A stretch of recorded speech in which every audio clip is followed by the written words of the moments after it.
A few years ago, my brother, who is a teacher at a Catholic school, was teaching a lesson on prayer. He was teaching his students about the different types of prayer: adoration, petition, and thanksgiving.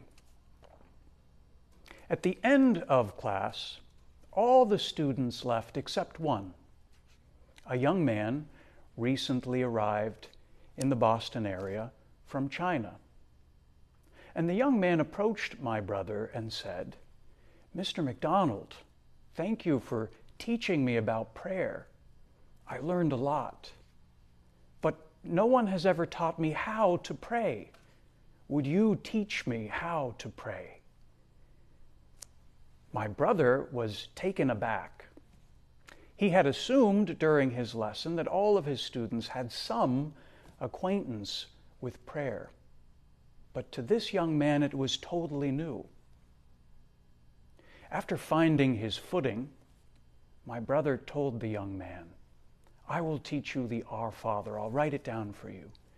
And you can pray it each and every day. And you can think about the words and what they mean and lift your heart to God." When my brother told me this story, I was struck. And all I could think was, decades ago, a person had to become a missionary and travel thousands and thousands of miles to do what he did in suburban Boston. In our first reading, St. Paul tells us that it is his ambition to not build on the foundations of faith that others have established, but to go to places and peoples who have no foundation in Jesus. This aspiration of St. Paul turns out to be our mission in our time and our place. So many people today lack the basic foundations for Christian life and faith. On the one hand, this can be a source of mourning, sadness, and frustration for us as we see the foundations of the church and our faith erode and disappear. But on the other hand, it's an amazing opportunity. In this respect, we find ourselves in a similar position to the steward in the parable. That steward is experiencing a fall from comfort, a fall from a lofty position.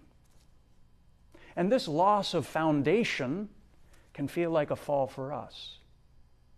But the steward is praised because he sees an opportunity in his misfortune and seizes it. And the same invitation is extended to us. We can groan about the troubles of the church, the loss of our prestige, the loss of our influence in society, or we can see this time as an opportunity to build new foundations, to build something new and beautiful for Jesus.